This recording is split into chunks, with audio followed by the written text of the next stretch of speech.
Desmond Bane wound up and slapped the ball out of his hands without him looking. Ja Morant said he was fine in the West.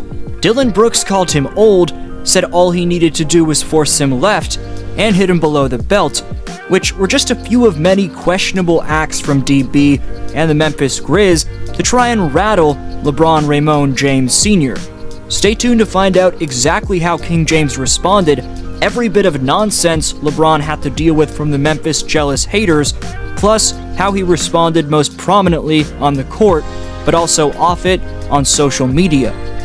Before that, just 14.9% of you watching are subscribed, so please subscribe. Also splash thumbs up for the YouTube algorithm, and for a follow back, follow at DFlowHoops on Instagram and Twitter. So it may have only been a first round affair that lasted 6 games, but the Grizzlies' trash-talking of the King well before this series, in addition to in the midst of it, is why we could see an ESPN 30 for 30 covering this matchup down the line. For now, your boy D-Flow will do his best to sum up this heated beef and how LeBron and the post-trade deadline phenom Lakers would be utterly unintimidated by the second seed in the West. Don't forget when this Laker-Grizzly beef all started, last season when Jaren Jackson Jr. and company started trash-talking the King at the foul line, and LeBron would proceed to dunk on Triple J's head. The next season, this one in 22-23, would see a pushing and shoving, hold-me-back grudge match ensue between Shannon Sharpe of Fox Sports and Grizzlies center Steven Adams. Sharpe also goes by LeShannon, if you were unaware, and has made a name off challenging the salty LeBron hatred from Skip Bayless with appreciation for the King. The Grizzlies weren't having that, however, evidently wanting to throw hands with the biggest James supporter in the media. From there, while this wasn't a direct shot at LeBron or the Lakers, a man now holding the NBA's throne as GM god in Rob Pelinka may have took Ja Morant, saying he was quote-unquote fine in the West during an interview with Malika Andrews. Personally, Pelinka's deadline acquisitions of Vanderbilt, Hachimura, D-Loading, Bees, and Bamba contributed on and off the court with either vibe enhancement or hard-nosed defense to completely outclass the quote-unquote fine in the West Grizz. However, the trash talk most prominently came from a man who's been a LeBron hater since 2012, based off this tweet, in Dillon Brooks. But flashing back to when Brooks would first initiate this back and forth publicly with James 2 years ago during the regular season in 2021. After ripping the ball loose away from Braun, Brooks would make an and one and aggressively flex over top James when he was still on the ground, walking over him in what was an obvious taunt. With the Lakers up 3 down the stretch of that crowdless pandemic-regulated game, the lack of audience members didn't spoil the dramatics, as James would take advantage of Brooks gambling for a steal using a Curry slide to get the first step, before transitioning to the post using a dream shake at the elbow, before spinning back to his right shoulder for a Durko fader, arcing it over the top of Dillon, then using the too small celly on his trot back defensively. However, Brooks evidently came far from learning his lesson right there. Long before the Grizz and Lakers kicked off their series a few weeks ago, we knew that Dillon didn't fare well against LeBron historically. James had a 9-2 record against Brooks entering their recent series. Brooks averaged under 11 points in those outings. LeBron averaged over 25. In 3 games over the 2021 season where these two matched up, when Brooks was guarding James in particular, which equated to a total of just 17 minutes played, LeBron scored 32 points in that limited time, shooting 13 for 21 from the field. Still, that didn't stop DB from mincing his words. Back in January of this year, after a Lakers win against Memphis, James shot 8 for 21 from the field, so not great, and when asked how he slowed James down post-game, Brooks said, quote, "He doesn't want to go left. I was just making him go left all game. Then he would settle or he would pass the ball, and then play physical with him, continuously bump him all the time, and don't let him take easy shots." End quote. But the weird part about those comments from Brooks was that the late great Kobe Bean Bryant said the exact opposite in 2018. Kobe said in an interview that year about James, quote, "For one thing, you have to stop letting him go left. Every big shot that he makes is going left. He's remarkable at getting to that left hand, raising up and shooting. It's amazing. All his shots are either coming over his right shoulder from the post or off the dribble with his left hand. That's the first thing I would do, disrupt his ability to go left." End quote. In their series matchup, Brooks was evidently unaware of that quote from Kobe though, and relied off what he himself said back in January. So in Game 4, with the Lake Show already up 2-1 in this series, a one-possession game with 31 seconds left in overtime would see LeBron jab step right, sweep through to, you guessed it, his left, and beast down the lane on that side while bodying off Brooks, who desperately tries to catch up, but to no avail. LeBron just hezzy dribbles with that left while he's in the lane, before putting his shoulder down to embrace every bit of contact at the rim, which included Brooks grabbing his arm, having the wherewithal on that left side to then go back to his strong hand for the and one. Lest you forget, a game before that, right after Dillon said to the media about LeBron regarding a confrontation they had, quote, "I don't care, he's old, I poke bears, I don't respect someone until he gives me 40, end quote.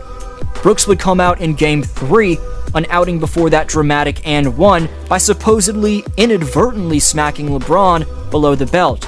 Brooks was ejected on a flagrant 2. Maybe this had something to do with what was said in the pregame of the first Laker playoff game in 2 years on their home floor in Game 3, because it seemed like this bit of pleasantries wasn't the friendliest of exchanges.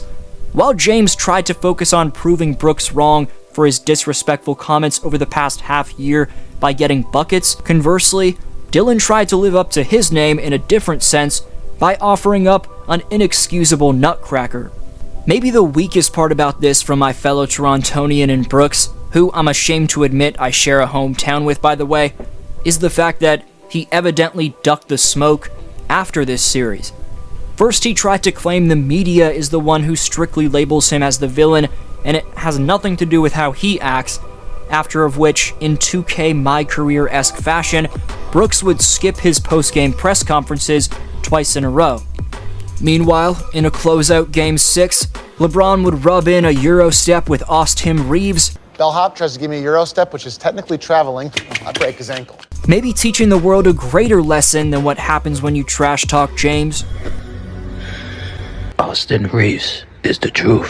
In all seriousness, not only did LeBron seal a Game 4 win for the Lakers by driving to the very side Dillon said was his weakness, in that same game, he would drive down for the clutch game-tying lay-in in traffic to send it to overtime, and in the closeout Game 6 at Crypto, James sent Brooks to Cancun by posting 22 points on 76% true shooting, which included 6 dimes, 5 boards, and a steal. Waking up a sleeping beast, given the opponent evident bulletin board material you'd think would be thought of as a no-no, especially when it comes to the closest second coming of Michael Jordan that anyone's ever seen in the debatable GOAT King James. But in addition to Desmond Bane trash-talking Rui Hachimura and blindsiding LeBron on a play where he could have fractured a finger by aggressively smacking the ball away from him, the trashy engagement from Brooks worked to expose the exact issue with these Grizz, their naiveness, extreme lack of leadership, and sparse likability. With the out-of-his-league Brooks getting up in his grill right here back in Memphis for Game 2, when the Grizz led by 14 at the time, Dillon would attempt to rub it in, but as you can read from LeBron's lips, he rightfully calls him an effing bum. LeBron James, in opposition to Brooks and company, doesn't duck any smoke, but that doesn't mean he enjoys BS like that. Here's what the King said before Game 3 about the drama Brooks was trying to initiate in that one. Have you ever been part of a playoff series where trash talk actually impacted the outcome? Game is won between the 4 lines. I don't want to talk much more. Tomorrow's going to be a great game. I'm not here for the bullshit. I'm ready to play, and that's it. I appreciate it. From a Grizz perspective, a culture change is without a doubt desperately in order, as their downfall was kind of predictable. Even after Game 5, where they won in a blowout, I would tweet out post-game in response to a video of Bane knocking it loose from LeBron that these guys are impossible to root for. Even a part of their fan base wants them to lose. Lakers will take care of them at the Crip in Game 6, and from there, my message to Memphis will be a few legendary lines from the great Kendrick Lamar.